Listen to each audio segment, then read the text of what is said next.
नमस्कार साथियों, Balaji online classes में आप सभी का हार्दिक स्वागत।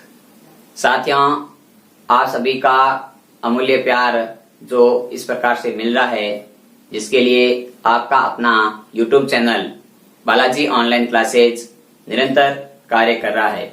साथियों, आज हम अपने सेशन को आगे बढ़ाते हैं। हमने कक्षा 10 की गणित शुरू की थी, जिसमें हमने ध्वजांक विधि से भाग, निखिलम विधि से भाग, ऊर्ध्वतिर्यक विधि से गुणा और निखिलम विधि से गुणा, और उसके साथ साथ हमने वर्ग निकालने की ट्रिक, जिसमें आधार और उपाधार, ये सब हमने पढ़ रखा है। आज का हमारा टॉपिक है वो हमारे अध्याय नंबर 1 वैदिक गणित का लास्ट टॉपिक है। आज हम सीखेंगे घन निकालना, इनकी वैदिक विधि से हम किसी भी संख्या का घन या घनमूल कैसे ज्ञात करते हैं। तो आज हम पढ़ेंगे, हमारा आज का टॉपिक होगा वैदिक विधि से घन निकालना, इनकी घन ज्ञात करना। वैदिक विधि से घन ज्ञात करना। तो साथियों, आज का टॉपिक है जिसका मोस्ट इंपोर्टेंट सेशन मैं आपको करवाने जा रहा हूं, जिसमें सबसे पहला टॉपिक हम पढ़ेंगे आज का। इनकी आज हम 2 कॉन्सेप्ट सीखेंगे। पहला कॉन्सेप्ट मैं पढ़ता हूं, जब हमें केवल आधार दिया हो, जब केवल आधार ज्ञात होता है, हमें इनकी आधार ही पता हो, उपाधार नहीं हो, आधार दिया हो, तो उसका घन कैसे ज्ञात करेंगे, उसका क्या फॉर्मूला है, उसके बारे में हम अध्ययन करते हैं। पहले हम फॉर्मूला लिख लेते हैं, उसके बाद हम कॉन्सेप्ट पे सीधा काम करेंगे। तो फॉर्मूला है हमारा, इनकी सूत्र है वो है संख्या प्लस 2 इंटू विचलन। मैं शॉर्टकट लिख रहा हूं, संख्या प्लस 2 इंटू विचलन, 3 इंटू विचलन का वर्ग, और तीसरे पद में लिखेंगे विचलन का क्यूब। तो साथियों, हमने सूत्र लिखा है कि संख्या प्लस 2 इंटू विचलन, 3 इंटू विचलन का स्क्वायर डैश विचलन का क्यूब। ये है हमारा फॉर्मूला। कब काम करेगा? जब हमें केवल क्या दिया हो, जब हमें केवल आधार दिया होगा, तब हमारा फॉर्मूला काम आएगा, जो आएगा ये वाला। दूसरा फॉर्मूला हम इसमें पढ़ेंगे, वो हमारा फॉर्मूला होगा कि जब हमें केवल आधार के साथ साथ में हमें क्या दिया हो, उपाधार भी दिया हो। इनकी जब आधार के साथ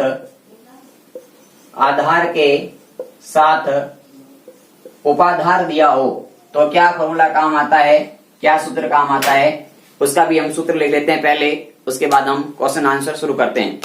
जब हमें केवल आधार के साथ उपाधार दे रखा हो, तो हमारा सूत्र हो जाएगा, उसमें सूत्र हो जाएगा आपका, वो हो जाएगा उपाधार अंक का स्क्वायर, यानी कि उपाधार का स्क्वायर, संख्या प्लस 2 इंटू विचलन, फिर डैश 3 इंटू फिर विचलन डैश, इनकी उपाधार स्क्वायर, संख्या प्लस 2 इंटू विचलन, उसके बाद में आएगा उपाधार इंटू 3 इंटू विचलन स्क्वायर, और तीसरे में आएगा विचलन का क्यूब।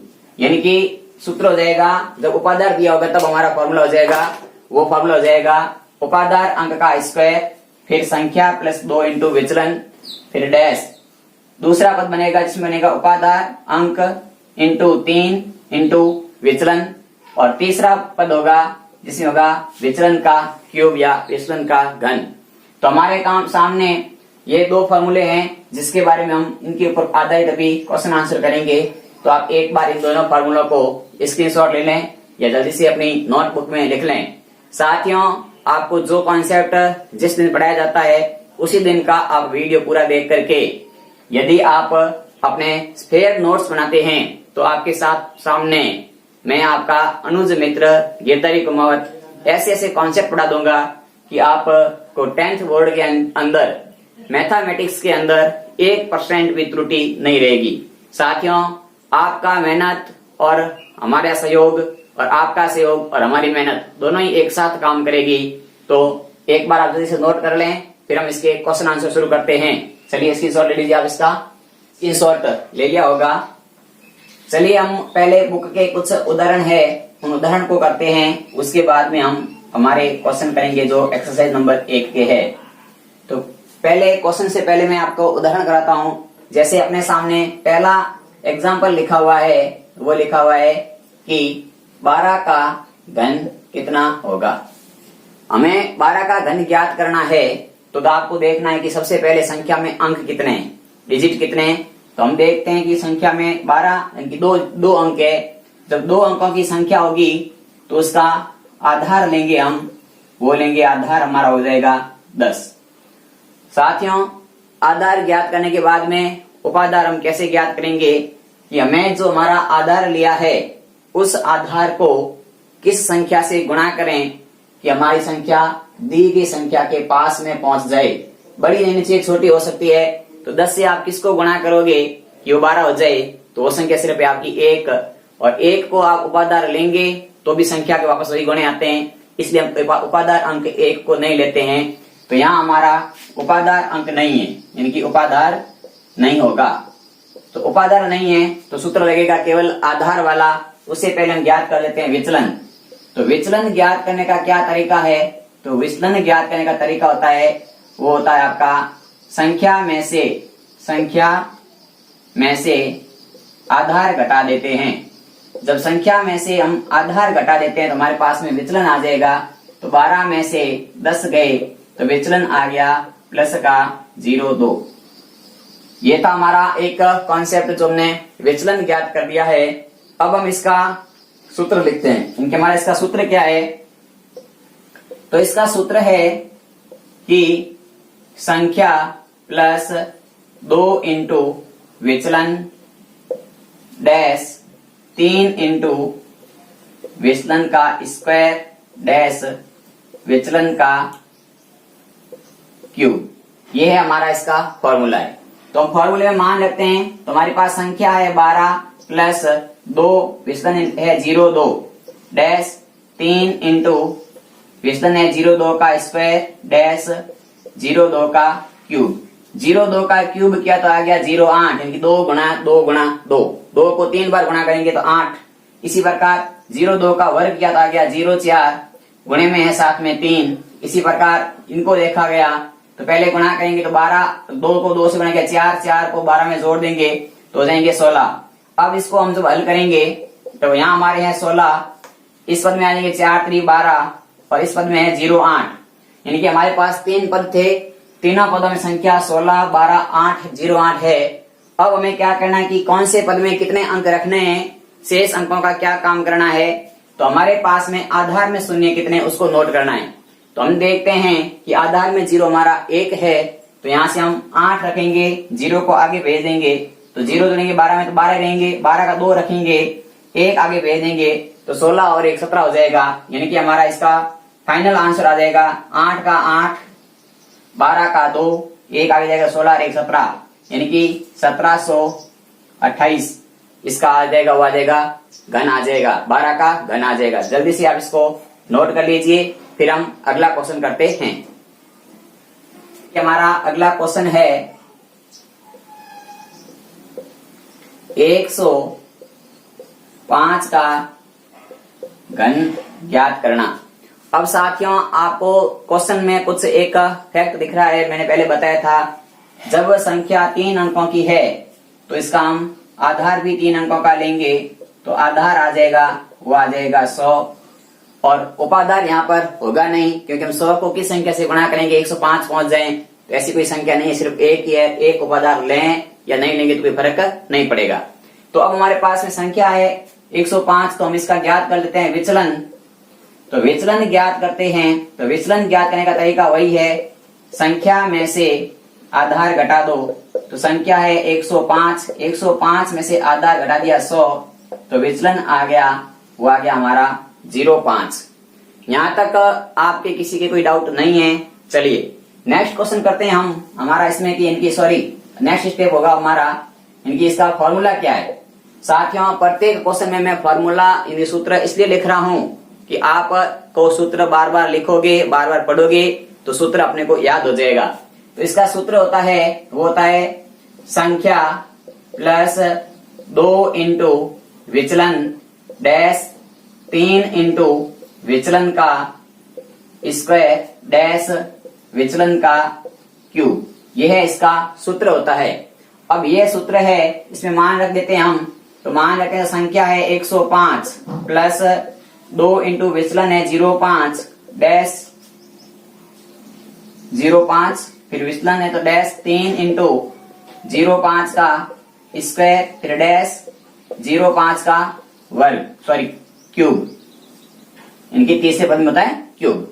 अब हमें क्या करना है, 105 का तो 105 लिखना है, 5 को 2 से गुणा करेंगे, 0.5 को 2 से गुणा करेंगे तो देंगे 10, 3 का 3 लिखेंगे, 5 का वर्ग होता है 25 और 5 का घन होता है 125, इनकी 5 गुणा 5 गुणा 5। मैंने आपको पहले वीडियो में बता रखा है कि 1 से लेकर के 30 तक का वर्ग याद रखने हैं और 1 से लेकर के 20 तक या 15 तक हमें घन याद रखने हैं। तो साथियों अब हम देखो, अब हम इसको और हल करते हैं। अभी तो हमारे पास में देखो 105 में 10 जोड़ देंगे तो देंगे 115, 25 को 3 से गुणा करोगे तो आपके हो जाएंगे 75 इन 75 और ये हो जाएंगे आपके 125। अब हमारे को जब यहाँ तक इतना काम करने के बाद में एक बात और ध्यान रखनी है कि हमारे अंदर इस 3 पद संख्या के अंदर अलग अलग अंक आ गए। अब कौन से पद में कितना अंक रखना है इसका ये ध्यान रखना है कि हमारे आधार के अंदर 0 कितने हैं, जो हमने आधार लिया है उसमें शून्य की संख्या कितनी है। तो हमारे यहाँ पर 2 शून्य है तो हम तीसरे पद में 2 अंक रखेंगे, शेष अंक को आगे असल में भेज देंगे, इनकी जोड़ देंगे। तो यहाँ हम 25 रखेंगे, एक आगे भेजेंगे 76 हो जाएंगे, यहाँ 25 रह जाएंगे, यहाँ 76 इनकी 76 हो जाएंगे। उसके बाद में यहाँ भी 2 अंक रहेंगे तो यहाँ 2 अंक ही है तो आगे कुछ नहीं जाएगा, तो हमारे पास में संख्या बन जाएगी, वो आंसर आएगा 115 76 25, इनकी 105 का घन आ गया, वो या संख्या आ गई हमारे सामने। यह था इसका आंसर।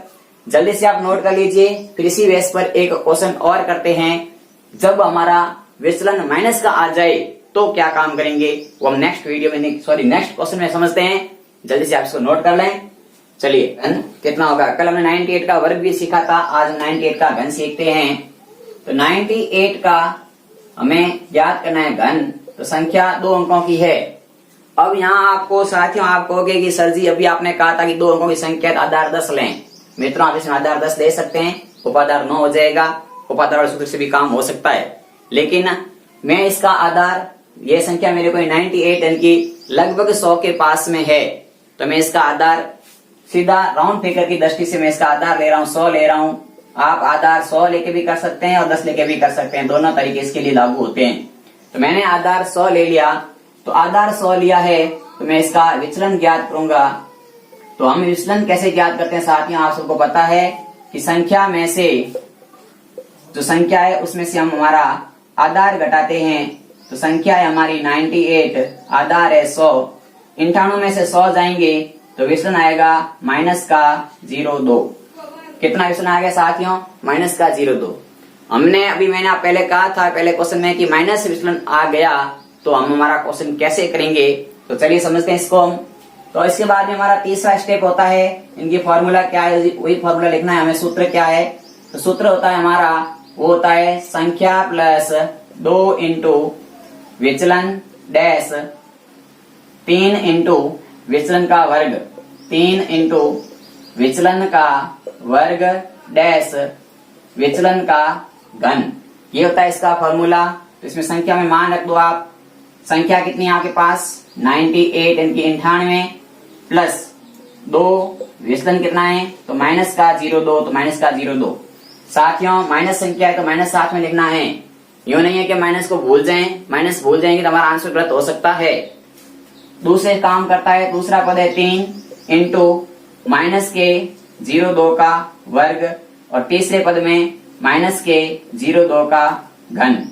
यहां तक काम करने के बाद में जब माइनस की संख्या हो, कोई भी माइनस की संख्या है, उसकी घात यदि विषम संख्या होती है तो आंसर हमेशा माइनस में आता है, और माइनस की संख्या है और घात यदि सम संख्या है उसकी तो आंसर प्लस में आता है।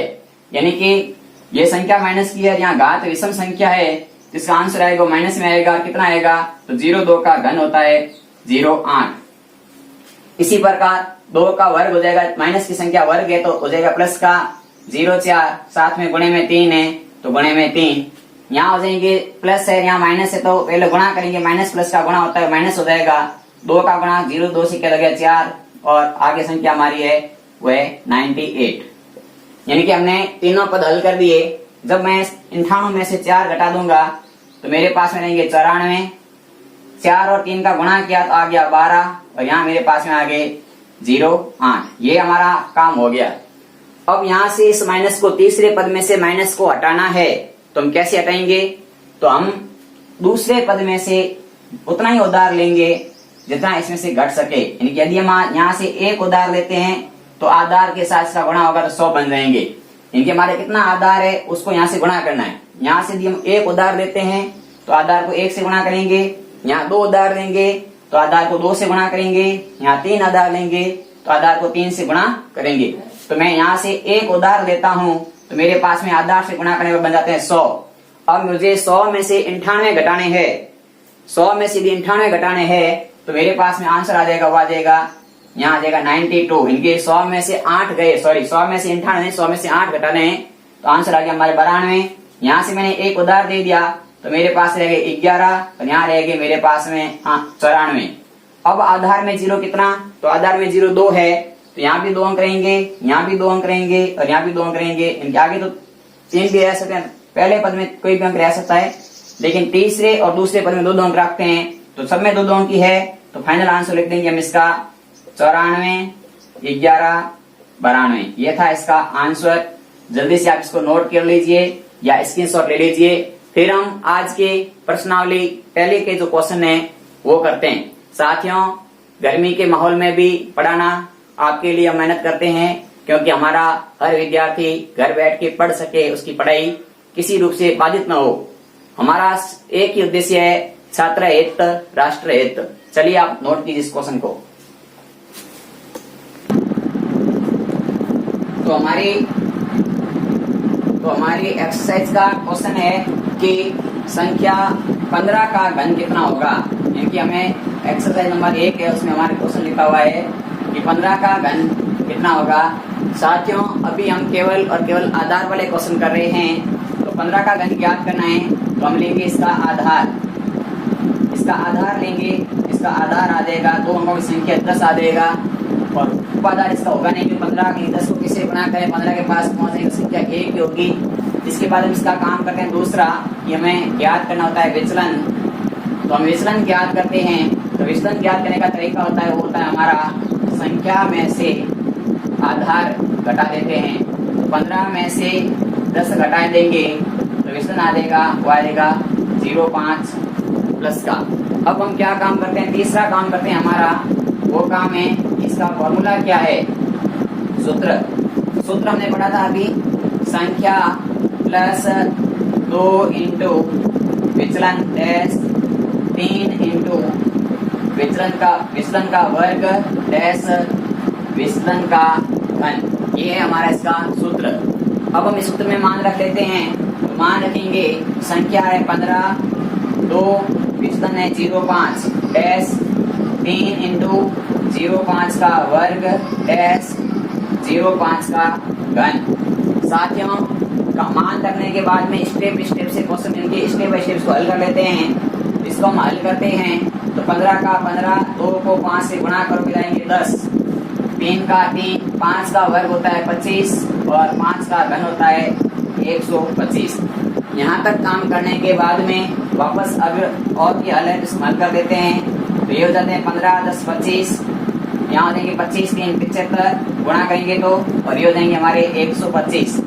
इतना काम करने के बाद में हमें तीसरे पद और दूसरे पद में कितने अंक रखने हैं, वो हमारा आधार का शून्य कितना है उस पर निर्भर करता है। तो आधार में शून्य कितना है? तो आधार में शून्य 1 है, तो हम यहाँ से 1 अंक रखेंगे 5। इस 12 को हम यहाँ भेज देंगे 75 के अंदर। 75 में जब हम 12 जोड़ेंगे तो जाएंगे 87, 87 का 7 रखेंगे और 8 आगे भेज देंगे तो 25 और 8 हो जाएंगे 33। यानी कि यहाँ संख्या बन जाएगी, वो जाएगी 33। तो हमारा आंसर रहेगा, वो रह जाएगा 5 का 5, 7 का 7 और यहाँ हो जाएंगे 33। यानी कि 3375 आंसर आ जाएगा 15 का घन का। तो ये था हमारे संख्या के 15 का घन जो एक्सरसाइज नंबर 1 का क्वेश्चन था। अगला क्वेश्चन है वो करते हैं। इसके पहले आप इसका स्क्रीनशॉट ले लें या जल्दी से इसको नोट कर लें।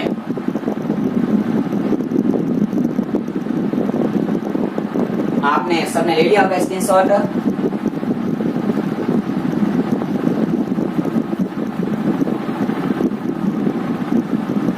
साथियों अगला क्वेश्चन है कि 91 का घन ज्ञात करना है, जो आपको मैं होमवर्क के रूप में दे रहा हूँ। 91 का घन कितना होगा, ये आपको मैं एक गृह कार्य दे रहा हूँ। सेम बेस पर क्वेश्चन है, मैंने 5-7 क्वेश्चन करा दिए हैं। आप इस एक क्वेश्चन को आप स्वयं प्रैक्टिस कीजिए, क्योंकि गणित सब्जेक्ट के अंदर जितना काम हम अपने खुद के हाथ से करेंगे उतना ही कॉन्सेप्ट हमारा जरूर अच्छा क्लियर होगा। चलिए आप इस क्वेश्चन को करके कर दीजिएगा। यदि ये क्वेश्चन आपसे नहीं होता है तो मुझे कमेंट करके इस क्वेश्चन के बारे में पूछ सकते हैं, या मेरे व्हाट्सएप ग्रुप है जिसका लिंक इस वीडियो के डिस्क्रिप्शन बॉक्स में मैं दे दूंगा, उसमें आप जुड़ सकते हैं और अपना सुझाव या अपना पूछ सकते हैं। तो चलिए अब अगला कॉन्सेप्ट अगला प्रोसेस हम पढ़ते हैं कि जब आधार और उपाधार दोनों होंगे तो उसका काम कैसे करेंगे। यह वीडियो मैं अभी यहीं पर समाप्त करने जा रहा हूँ, क्योंकि जितना कॉन्सेप्ट हम एक मेथड में सीखते हैं उतना ही कॉन्सेप्ट हम दूसरे मेथड में सीखेंगे, क्योंकि एक साथ हम सारी चीज पढ़ लेते हैं तो फिर हमारा कॉन्सेप्ट होता है वो डाउट रह जाता है, वो क्लियर नहीं होता है। तो नेक्स्ट वीडियो में मैं आपको इसका सेकेंड पार्ट पढ़ाने जाऊंगा, तो आप पहले इस वीडियो को पूरा देख लें, समझ लें, और यदि आपको इस वीडियो संबंधित किसी प्रकार की कोई समस्या है तो उसका आप मुझे अपना कमेंट बॉक्स में कमेंट बता दें, या फिर अपने व्हाट्सएप ग्रुप में इसका मैसेज भेज दें। धन्यवाद साथियों, आपसे इजाजत चाहता हूँ अभी के लिए। जय हिंद, जय भारत।